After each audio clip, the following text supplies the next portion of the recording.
Bible कहती है Eli के दोनों बच्चे, एली के बच्चे जो थे वो लुच्चे थे, व्यभिचार करते थे भवन में ही। और बाइबल कहती है एली आता था बोलता था ए बच्चों तुम गलत करते हो। ऐसे होते ना ठंडे माँ बाप, अपने बच्चों को समझाते रहते बेटा ऐसा मत करो, लेकिन तब भी परमेश्वर ने सजा दी, जबकि परमेश्वर ये चाहता था कि एली वहां पे गरम रहे, डंडा उठाए, उनकी नानी याद करवा दे, उनको बेइज्जत करे। लेकिन आज के लोग बेइज्जत होना नहीं चाहते, वो मरना चाहते हैं।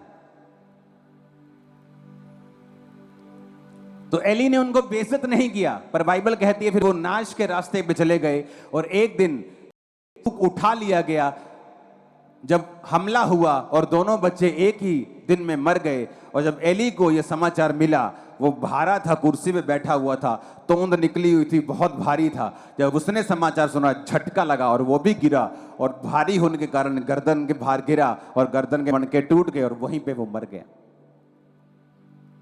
जहां गर्म होना चाहिए था वहां गर्म नहीं हुए, ताकि घर में कलेश ना हो, असहज वातावरण ना बने।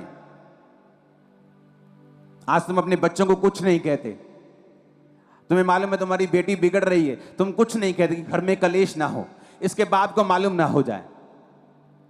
एक दिन वो छोटा सा सांप जो तुमने पाला हुआ है वो बड़ा अजगर बन जाएगा, क्योंकि जो छोटा सा सांप उत्पत्ति में आदम के पास आया था वो प्रकाशित वाक्य में एक बड़ा अजगर बन के आता है।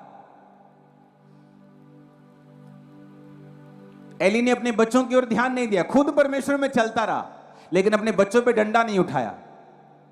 उसके पास ताकत थी, वो अपने बच्चों को एक्सपोज करता लोगों के सामने और बोलता कि ये व्यभिचारी हैं, मत करो, मत करो, तुम याजक, इनको याजक मत समझो। ऐसे बड़े स्टेप उठाता उनके सामने, उनको शर्मिंदगी होती, फिर वो तौबा कर लेते। लेकिन मुंह से समझाता क्या, सिर्फ सिंपल, ओ बेटा डोंट डू दिस, ओ बेटा ऐसे मत करो, की करिए हो ना आजकल दे न्याणे मानते ही नहीं गए, और तुम उनको बड़ा कर रहे हो नाश के लिए। बहुत से नहीं उठा पाते ऐसे स्टेप्स को, और अपने बिगड़े हुए बच्चों को पुलपट पे खड़ा करे रखते हैं। उन्हें लगता है अगर हम कुछ कहेंगे तो हमारा घर अव्यवस्थित हो जाएगा। ऐसा करते इसकी शादी कर देते, शादी तो कर दी, वो शादी के फिर 2 साल बाद बिगड़ जाएगा, क्योंकि अगर तुमने स्पिरिट को हैंडल नहीं किया, अगर तुमने आत्मा को हैंडल नहीं, पाप को हैंडल नहीं किया, तो शादी से पहले जो पाप तंग करता था शादी के बाद भी वो तंग करेगा, क्योंकि तुम्हें काबू करना पड़ेगा पहले से ही, वो बाद में भी तंग तुम्हें नहीं करेगा। कितने मेरी बात को समझ रहे हैं? तो याजक अगर बनना है तो याजकों की जिम्मेवारी भी देखो परमेश्वर ने कैसी रखी है।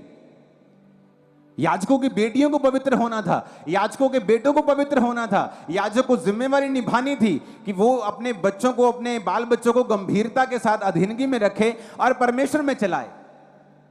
क्यों परमेश्वर अब्राहम से खुश था? क्यों परमेश्वर बोलता था, जब 3 दूत अब्राहम के पास आए और उन्होंने खाना खाया, उनमें से 2 दूत थे और एक यहोवा परमेश्वर था।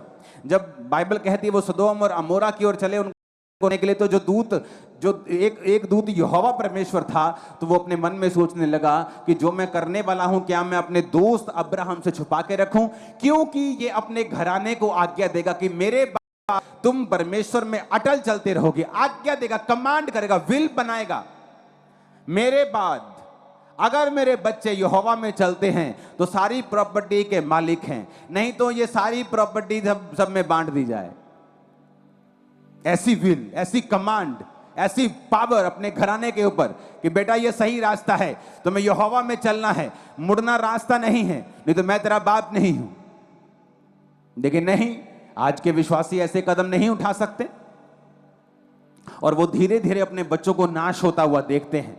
पहले बिगड़ता हुआ देखते हैं, फिर नाश होता हुआ देखते हैं, फिर शैतान के हाथों में देखते हैं, फिर इस धरती के ऊपर उन्हें दुख भोगता हुआ देखते हैं, फिर परमेश्वर के सामने प्रार्थना करते हो परमेश्वर।